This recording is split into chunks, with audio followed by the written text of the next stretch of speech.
Father, thank you for bringing us here safely, but we do praise you for the weather, for the moisture you've given to us. Father, during this time, we pray that we would be thoughtful and considerate of our people, but also be mindful that we're accountable to you as well. Thank you for just the privilege of being here, serving our people. In Jesus' name, amen. Amen.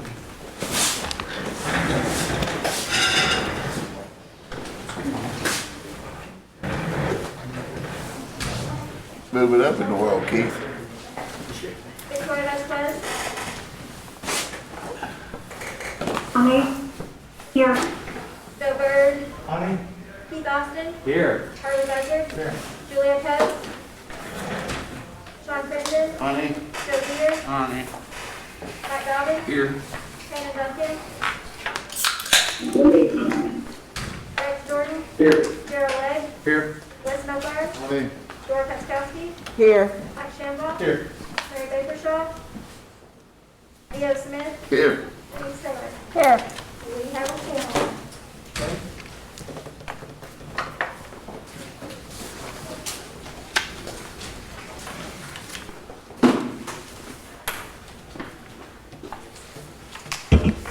Thank you, Shelley. At this time, I entertain a approval of the minutes. Make a motion they be approved, Mr. We got Speaker. a motion and a second to be approved. All in favor, signify by saying aye. Aye. All opposed, the ayes have it. Moving down to reports. Coastal Tourism, Ms. Molly Jarvis. Good morning. Hey, Molly. Hi there. Good to see you all from afar. A couple of highlights from the Cultural Tourism Report from CMB. Our museums, gift shops, and welcome centers were able to reopen on August 5th. We had previously closed those in March.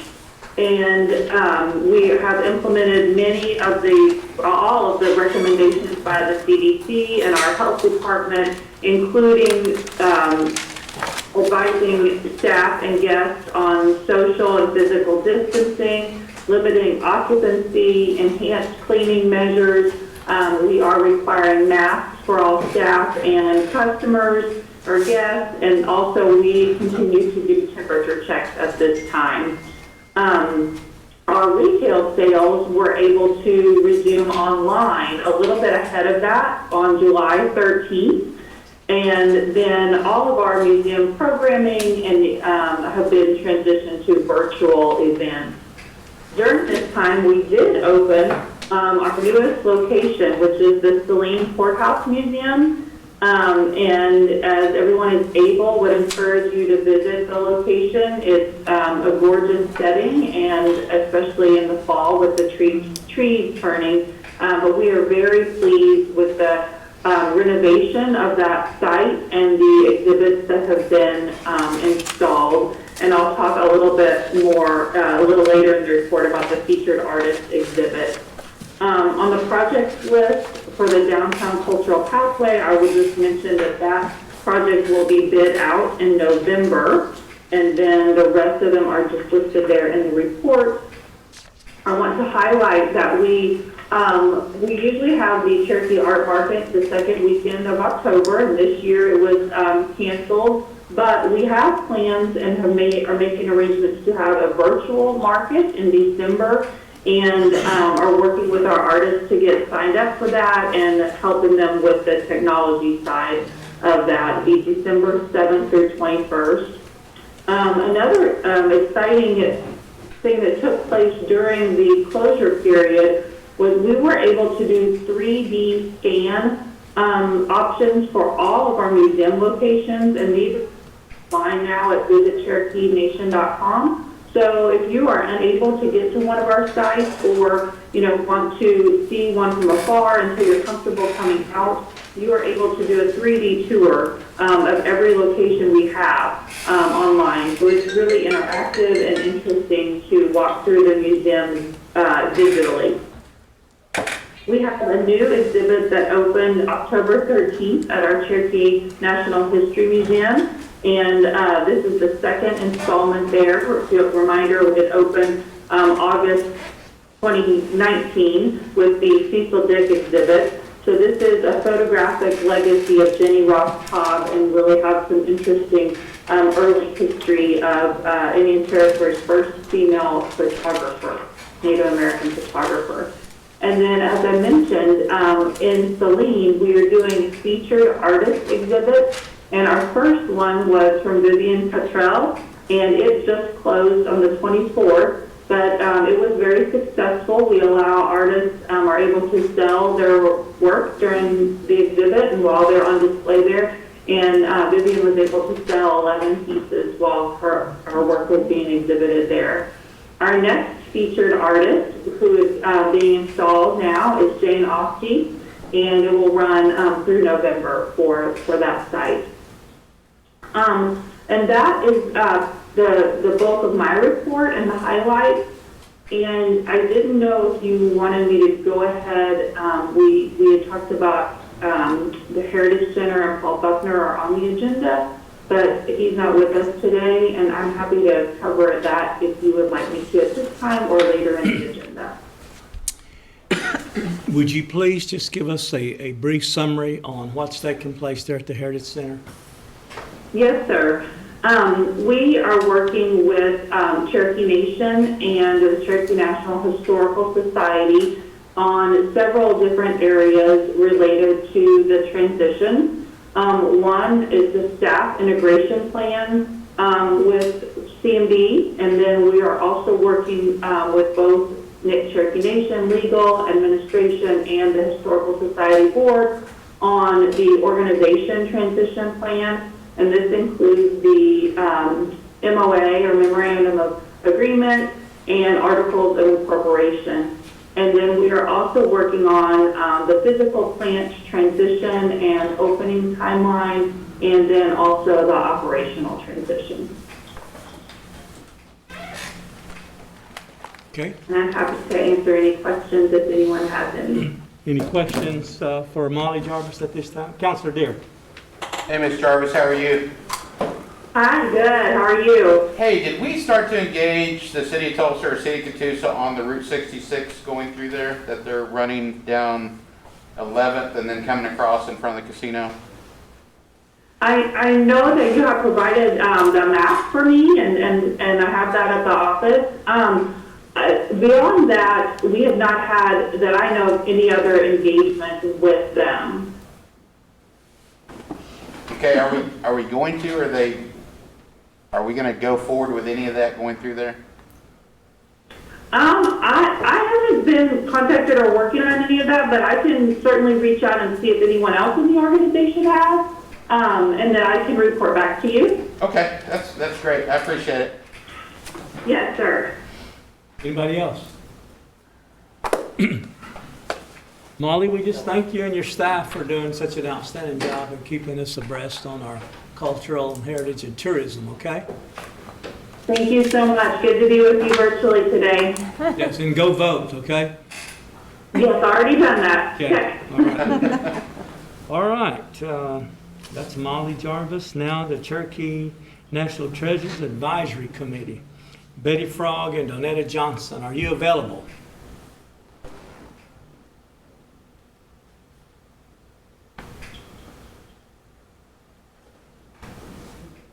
Betty Frog and Donetta Johnson, are you available?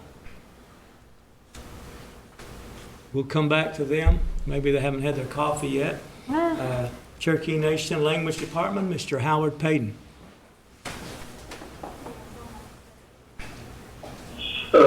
Yes, wanted to do a brief overview of some of the things we're working on. Of course, you guys have more details in the report. I did want to mention Mr. Wade Blevins has started working on Jay Public Schools for training on-site teachers in language acquisition and methodology. Mr. Roy Boney was elected president for the Intertribal Council Language Committee, which is quite an honor to have a Cherokee representing us, and one as great as Mr. Boney. We are in the process of building a online a learning platform for the immersion school. This is customized just for the Cherokee language and working in immersion. So that is something that people are working on every day right now to get up and running, and it's looking really, really impressive.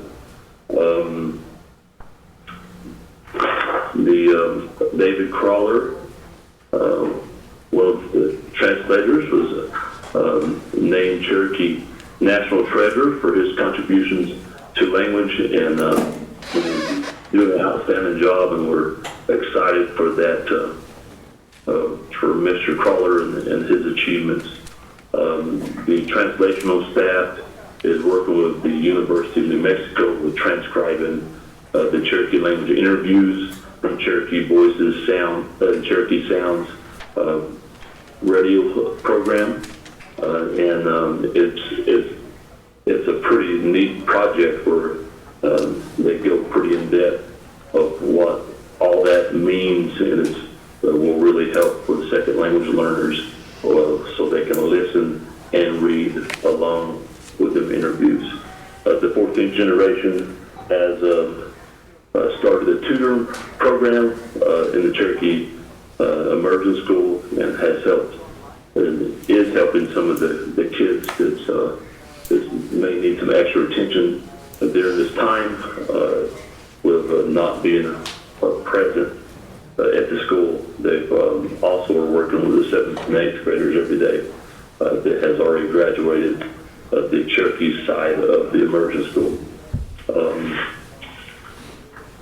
The Cherokee Master Apprentice Program is starting to prepare for their virtual graduation that will happen in December.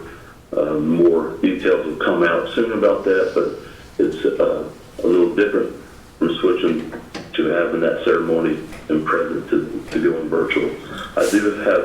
We do have some exciting news. During this time, we ended up with some pretty exciting grants. We have 2 new A&A grants. The LPM grant, the Institute of Excellency, this grant is to put younger Cherokee speakers with older Cherokee speakers. The idea is for them to be together for a period of about 3 years, and we're hoping that some of them 80, 90-year-old type speakers with some of the older words and their knowledge is passed on to some of these maybe 40, 50-year-olds. So we're excited about that. We're also excited that we ended up with a SLEDGE grant. It's a teaching bridge program that we are in the process of prepared for, and this adds 2 more years to like the Master Apprentice or a first language speakers is wanting to learn how to teach. The first year will be about developing curriculum, a lot of meta language, and classroom management and that sort of thing will all be built into curriculum. And we're wanting to be able to do a lot of our language arts and a lot of the grammar words and in-depth speaking about the language in the language, you may say. So the linguistic terms and that sort of stuff will all be translated to Cherokee, and when the teachers or the new teachers come in a year from now, their classroom and that sort of thing will all be in Cherokee, talking about Cherokee, all the linguistic, everything. We'll add a real good component to that. Also, we received the Living Language Grant. It allows us to have Cherokee 2 at RSU, and it also allows concurrent enrollment for the 11th and 12th graders in the 14-county area that wants to take Cherokee 1 or Cherokee 2. So they're putting a pretty good sizable amount into scholarships for that. So that will be things that we'll be promoting, and more information will come out as that grant is being fulfilled. If you have any questions, be glad to answer any. Councilor Taylor. Howard, number 6 on your accomplishments, Sammy's still serving on the Cherokee Health and Wellbeing Project. Can you explain that project that Dr. Lewis is doing just a little bit? I haven't heard of it before. Well, it's my understanding that it is something that the health department side of the Cherokee Nation has been kind of working with. But if you don't mind, Councilor Taylor, I will dig deeper about that project and get back with you if you don't mind. Okay, that'd be perfect. I'm just curious about it. That's all I have, Speaker. Anybody else? Yes, Councilor Lake. Hey Howard, it's Councilman Lake here. I had Central High School there in Salisaw reach out to me about a year ago, before all this stuff happened, about possibly working out some kind of deal where as a language they could teach Cherokee language there. They reached out to us for help. Could you contact John Spear? He's the high school principal. He was the one that actually reached out and asked me about it, and I just don't know how to direct him on it. Absolutely. Thanks, sir. Okay, anybody else? Yes, Councilor Crittenden. Howard, I had an elder constituent give me a ledger, and it's just looks like notebook paper and pencil, and from the early 1900s. It's written in Cherokee, and we have one of your staff pick this up from Gail. I'll just leave it here, and she wanted your department to look at it, maybe even not translate the whole thing, but just it's really a pretty neat thing. But if you don't mind to do that, I appreciate it. That's not a problem, Councilor. Thank you.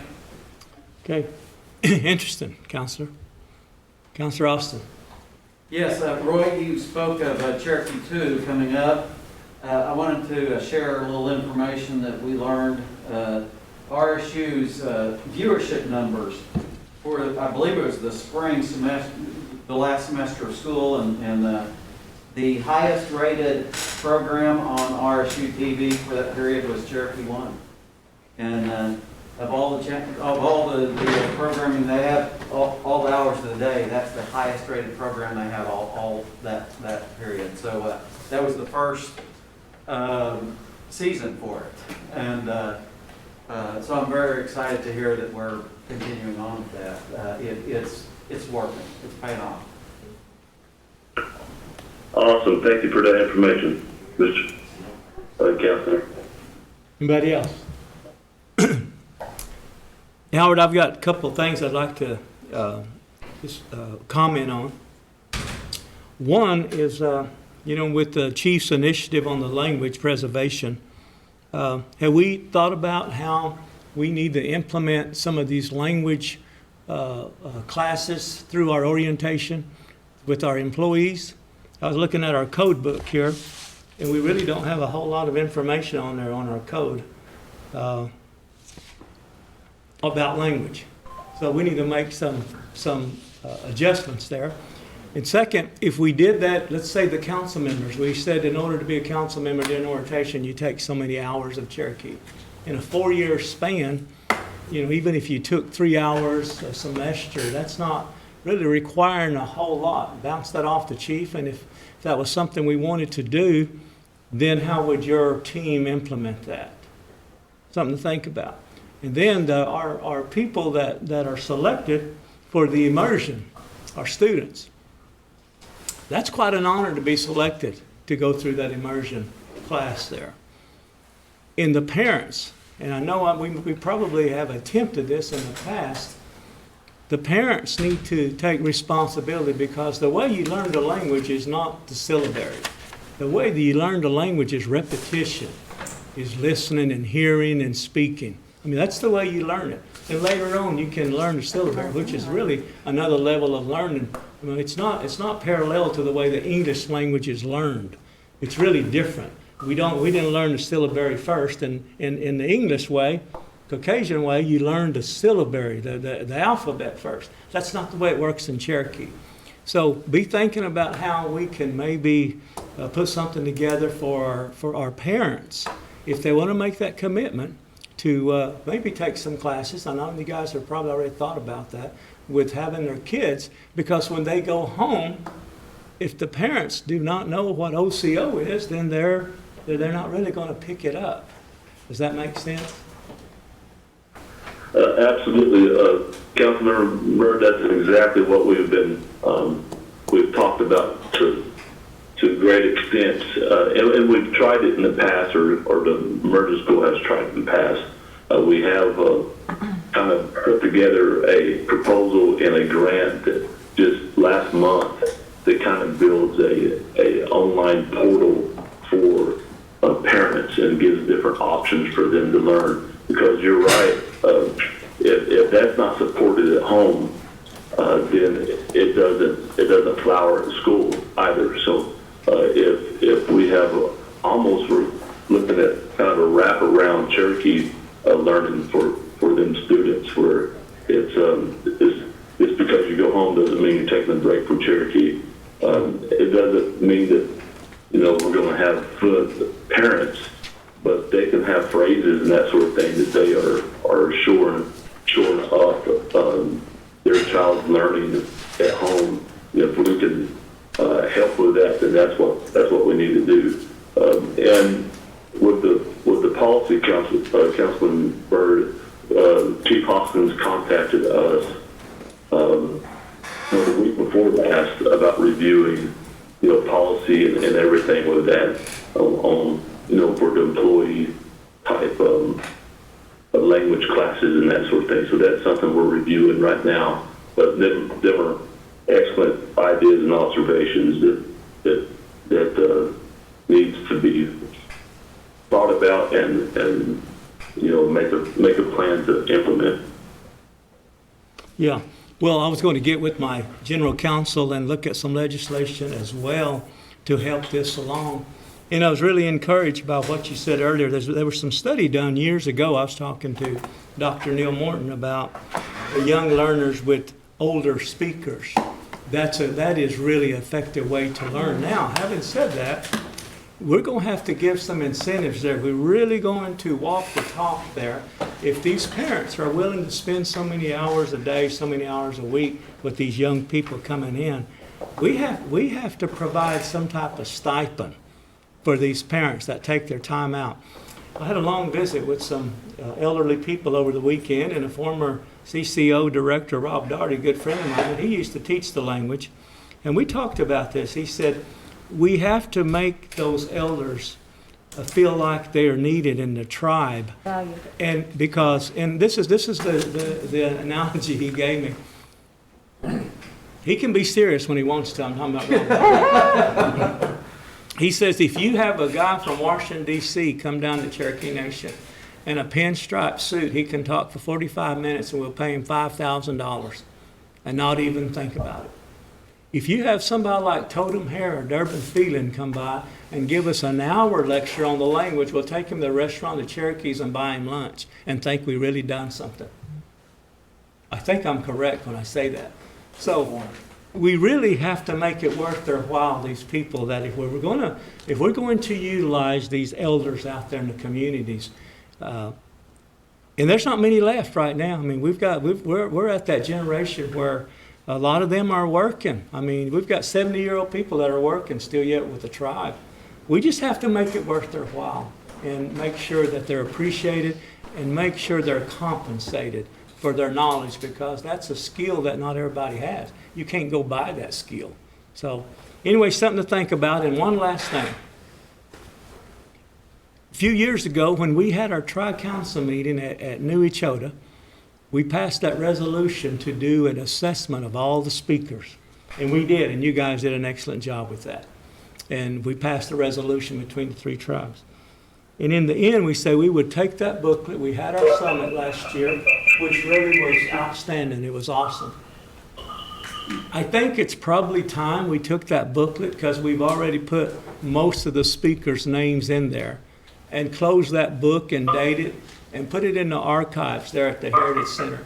When I spoke with Dwayne King on the best way to do that, that's what he recommended. That doesn't mean that's the end of all the speakers. That just means as of that date, that's all we were able to collect. We put that in the archives and we start another roll. Just for your information, and that's the way I understood that we would do this project. So, having said that, I have no more questions or comments.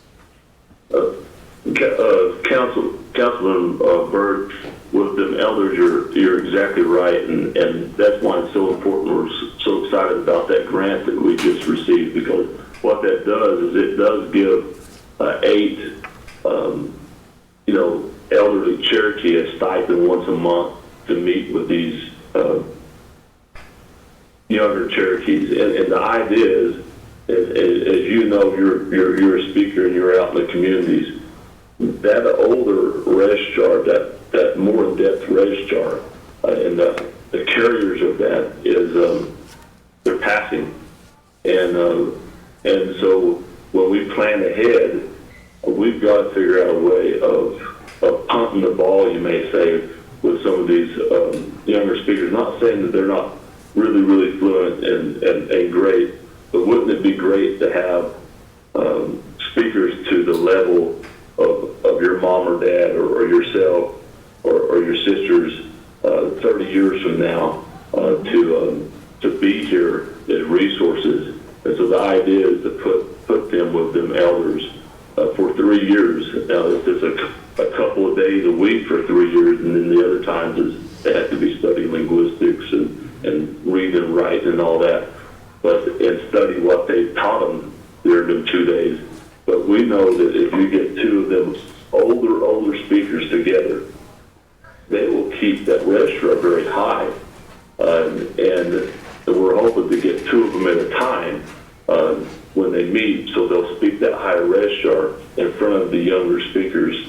And as far as the assessments goes, that Teacher Bridge grant, one of the things we put in there is to try to assess all the speakers that work inside the Cherokee Nation, and start trying to, if they work here, then they're here. We can find a way to assess them, find out what level they are, and start trying to do needs assessments for our language. So they were all good points.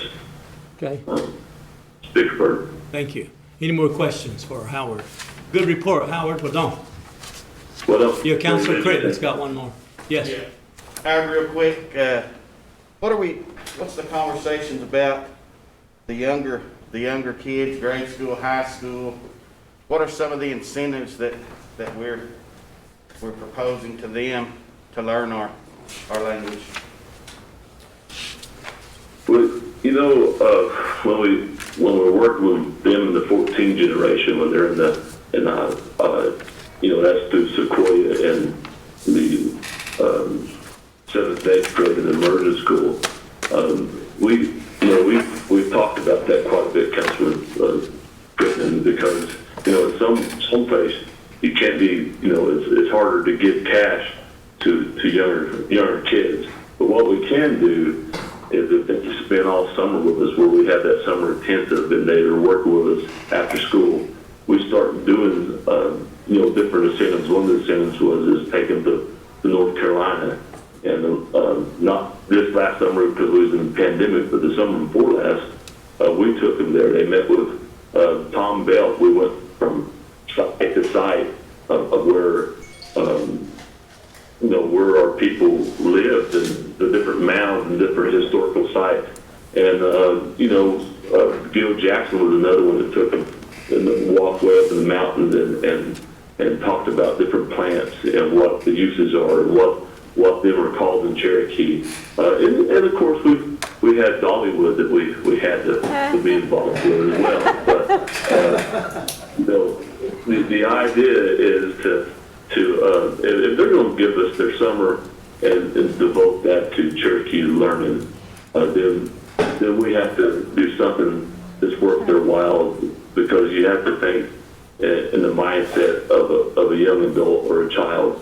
And a trip like that was really a motivational factor of them staying in the language, and it worked. So those sort of things we're trying to do. Some of them was new technology and different things that we've gave them throughout the year to give them incentives to learn. Okay. And I appreciate what you guys are doing. It's amazing, and I've always thought that just somehow to really incentivize, because these kids get so much stuff, so many options nowadays to do something other than learn. And, you know, incentives, like I've said in here before, everybody does things for incentives. And I'd just like to continue thinking about that, and what you're doing is great. You know, a high school, I mean, a healthy scholarship, if you can pass some sort of test as they're graduating high school, I mean, a healthy one that gets people behind it. I mean, and it's, you know, incentives, and unfortunately, you know, there's different things that, like I said, they have other things to do. They can lay in their bed all day with the little device and play games and talk to each other, and if we could get the kids themselves and the parents sparked. Look here, now we've got this opportunity. If you get your tail in there and learn this, we've got this opportunity when you graduate high school. I said that back in 2015 when they interviewed me at the Phoenix.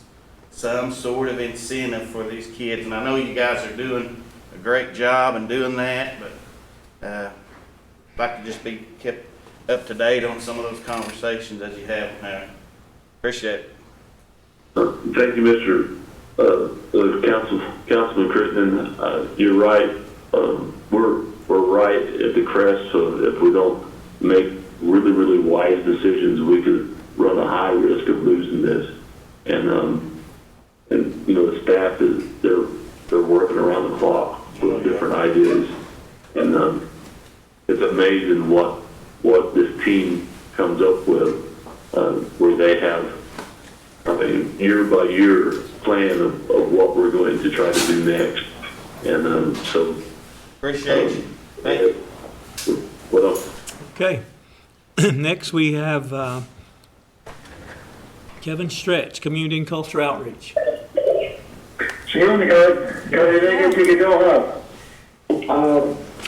like to start off by talking about we've hired Sammy Eagle as our volunteer coordinator, and he is out of Bellefonte, Nycut area.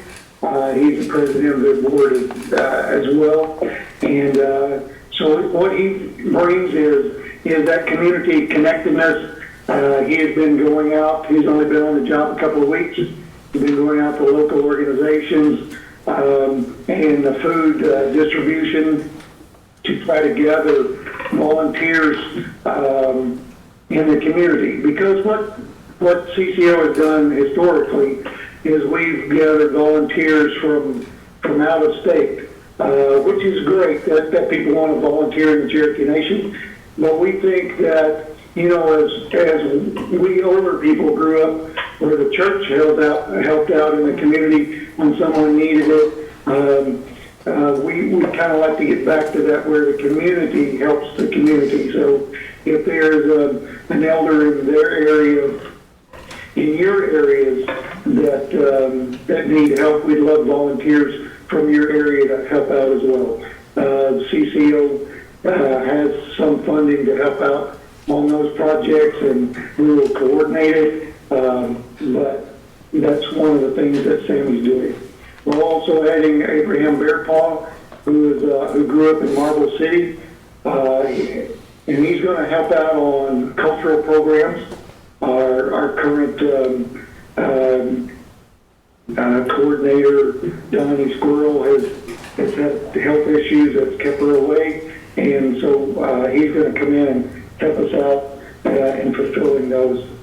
And so, Ms. Squirrel is working with the National Treasures right now to check on, to try to get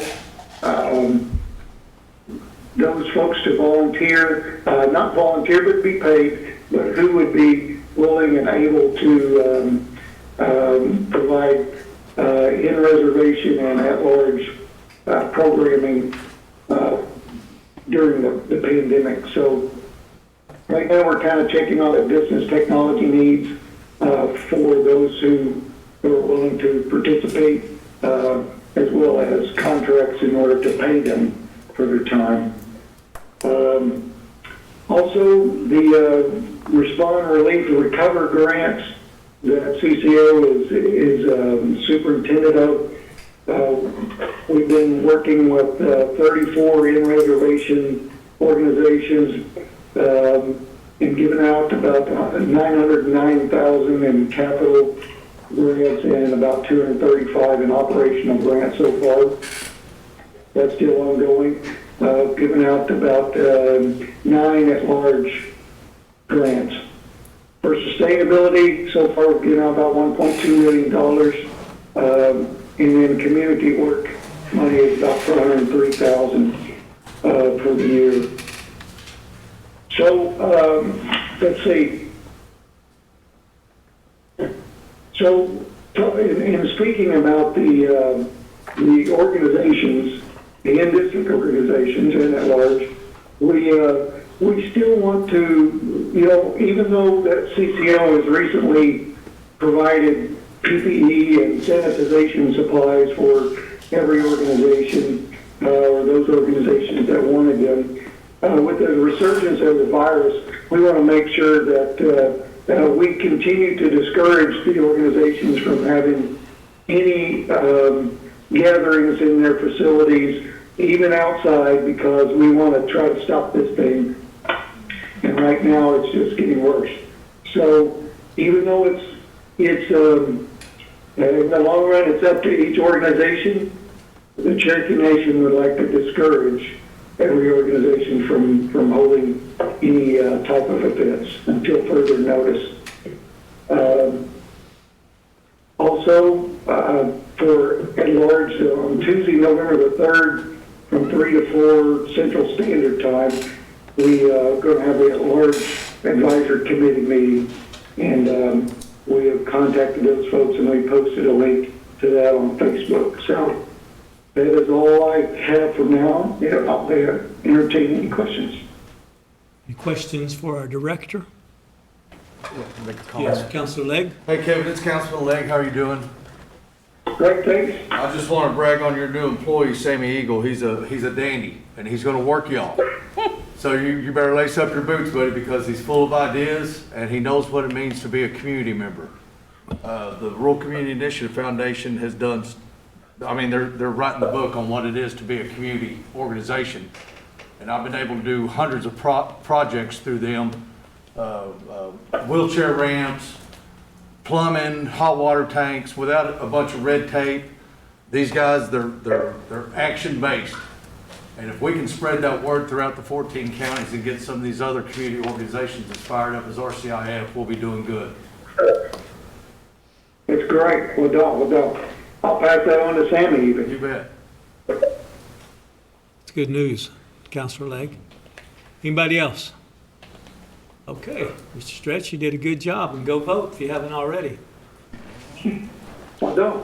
Okay, we will yield back to Cherokee National Treasures Advisory Committee one more time, see if they're on board. Betty Frog or Donetta Johnson, are you here?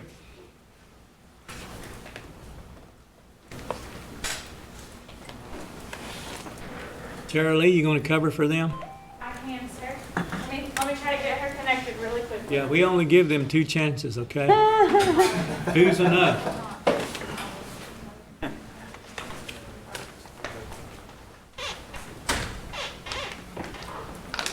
It appears it may be on Miss Frog's end, speaker, so I'll take any questions for the group.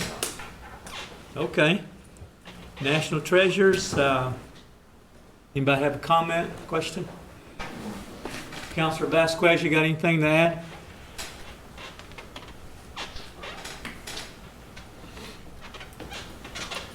I just want to say congratulations to the new national treasures that were designated this year, and I'm sorry that we could not have an in-banquet type presentation, but I'm very proud of all of them, and I know they are as well. Thank them, and thank you all. Okay, thank you, Counselor. Okay, Terry, I think we're good. Thank you. All right, we'll move down to old business, none pending.